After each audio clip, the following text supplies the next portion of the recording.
હવે આપણે આ સોસાયટી એટલી બધી સારી છે કે અહીંયા બહારથી લોકો રહેવા આવવા માટે પડાપડી કરે અને અહીંથી પાછા એક બજે આવે ત્યાંથી જવા માટે ઉતાવળા છે. મકાન વેચીને કે ભાઈ રહેવા દો, મકાન વેચીને જવામાં તમારા જેવા સારા પાડોશી અમને નહીં મળે. હવે એટલે આ એમ સમજે છે કે નવું પ્રાણી એવું ક્યાંક છે વચ્ચે બોલવા માટે. અત્યાર સુધીમાં બધા રમતા હતા, જો પરમને બે ભાઈઓ વિચાર કરે કે હું એવું આના જોક્સ કહેવાય, બરોબર? આમાંથી જ હાસ્ય મળે. તમારો વાત નથી એમાં, હા એવું છે. મારી બદલી થઈ નથી ને, હું દેસર ગયો હતો નવા બંદરથી. પ્રાર્થનામાં બેઠા હતા ખુરશીમાં, પેલા છોકરા વાતું કરે કે આપણે કહેતા ને નવા સાહેબ આવવાના ક્યાંકથી, તો બીજો કે આજે બેઠા નવા સાહેબ જ છે. તો છોકરા અમારે મોઢાનું જોયું કે આ નવા ક્યાં તો જૂના જોયું છે. તો નવામાં હું મતલબ ભગવાન જાણે. આ બધા છોકરા એવા છે.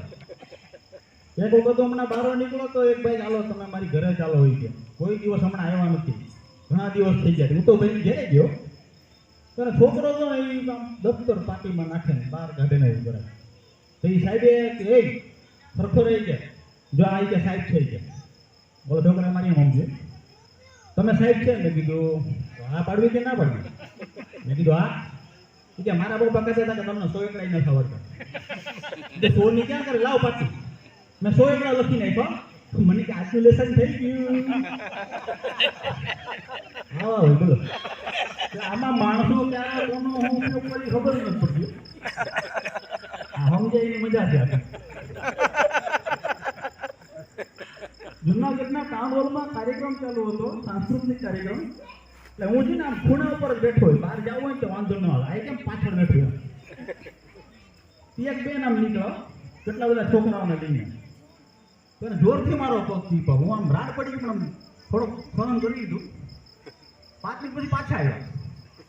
મને પૂછ્યું કે એક્સક્યુઝ મી, મેં હમણાં જ તમારો પગ ચીપેલો હતો. મને કે હમણાં ક્યાંક ચોરી કહેશે કે ક્યાંક મેં જવા દેરો. મેં કીધું હમણાં તમે મારો પગ ચીપીને ગયા હતા. કે છોકરાઓ આવી જાવ, આપણી આજ લાઈન છે. નિશાન જાય છે બોલો આપણી આજ લાઈન છે. આમાં તો આપણો શું ઉપયોગ કરે કે ખબર નથી. એમાં થોડુંક આ કહી દો. હવે કોરોનામાં તો બહુ જમાવટ થઈ ગઈ બોલો. એમાં જેટલા લોકડાઉનમાં જે પુરુષો રાડું પડતા હતા ને ઘરમાં, એ સમજી લેવાનું કે ભાઈને ઘરમાં રહેવું ગમતું નથી. અને જે બહેનો રાડું પડતા હતા નાની વાતમાં, એને એમાં કેમ સમજવાનું કે એ જેટલું કે ને એટલું ઘરમાં કામ રહેતું નથી. હમણાં તો ખરેખર એક ભાઈ ભગવાનના પગે લાગીને કે હે ભગવાન, હું તમને એટલી પ્રાર્થના કરું છું કે તમે 9 દિવસ આ મારી પત્નીને જેટલી ઠેકડે મારીને જેટલી નવરાત્રી રમવાની તાકાત આપીને એટલી 15 દી પછી ધૂળ ઝાડા કરવાની આપજો. અહીંયા અમને જણાવ્યો વાતું કરવાની હોય બધા. બાકી કોઈ પણ મોટા માણસ હોય બરાબર, બધાની સ્થિતિ સરખી છે. હું બોલીને રાજી થાવ ને તમે સાંભળીને થાવ. આજમાં ન બોલો ને ઘરે તકલીફ ન થાય. ઘરેથી બેઠા તમે તો જો આમને ક્યાંક હેરાન કરતે હો મને. અને આ અલગ ખેલૈયા તો બધા એવું રમે ને મને તો એમ છે કે આમ નામ રમશે ને તો દશેરા પછી એના માગા આવવાના છે પાછા બોલો.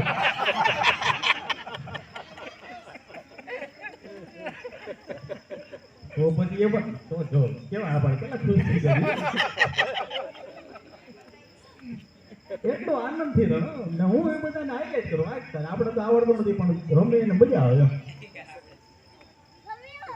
એટલે એક પંક્તિ છે, खुद की तरक्की में वक्त इतना बिता दो, खुद की तरक्की में वक्त इतना बिता दो, दूसरे ओर की बुराई का वक्त ही ना मिले. क्यों घबराते हो दुखी होने से, जब जीवन का प्रारंभ ही हुआ है रोने से. नफरतों के बाजार में जीने का अलग ही मजा है, रोग रुलाना नहीं छोड़ते और हम हंसाना नहीं छोड़ते. ताली पाड़ी तो बीजू बोले यहाँ की ताली नहीं आवे, चिंता नहीं करता. સમજે તો થાય ને.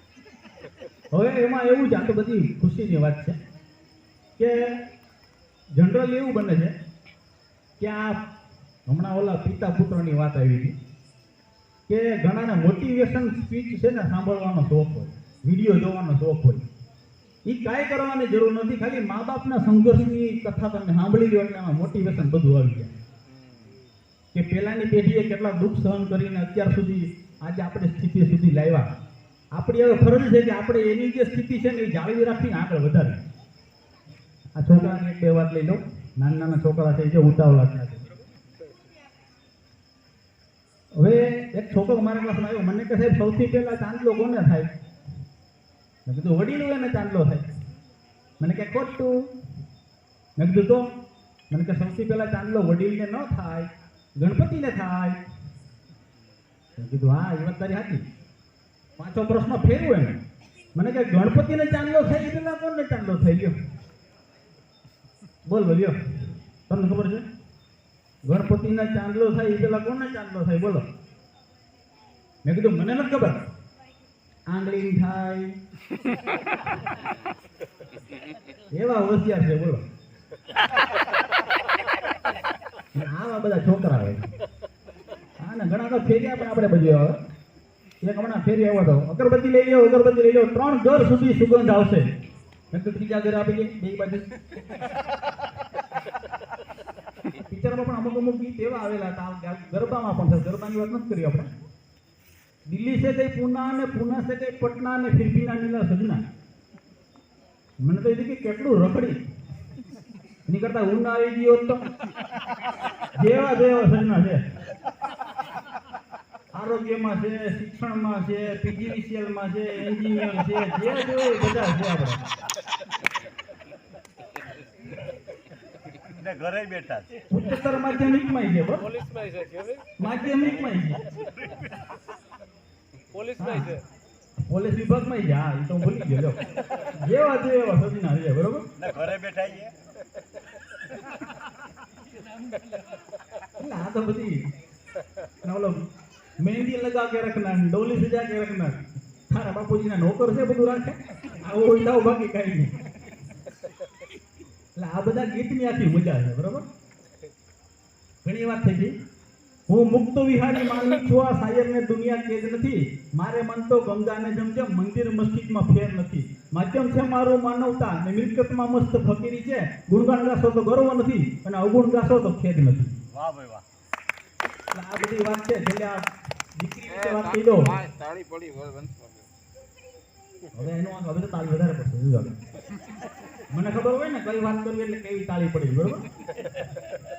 ખરેખર હું તો સાચું કહું ને કે સ્ત્રી ખરેખર શક્તિ છે ને આપણે બધા એનું માન આપવું જોઈએ.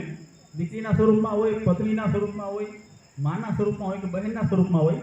અને હું તો રોજ ઘેરથી જાઉં ને ત્યારે નિશાળી પેલા પગે લાગીને જાઉં છું. એ મારી બાને હસો માં આવું સમજવાનું મારું તો છે ને. જો મજા આવી ને.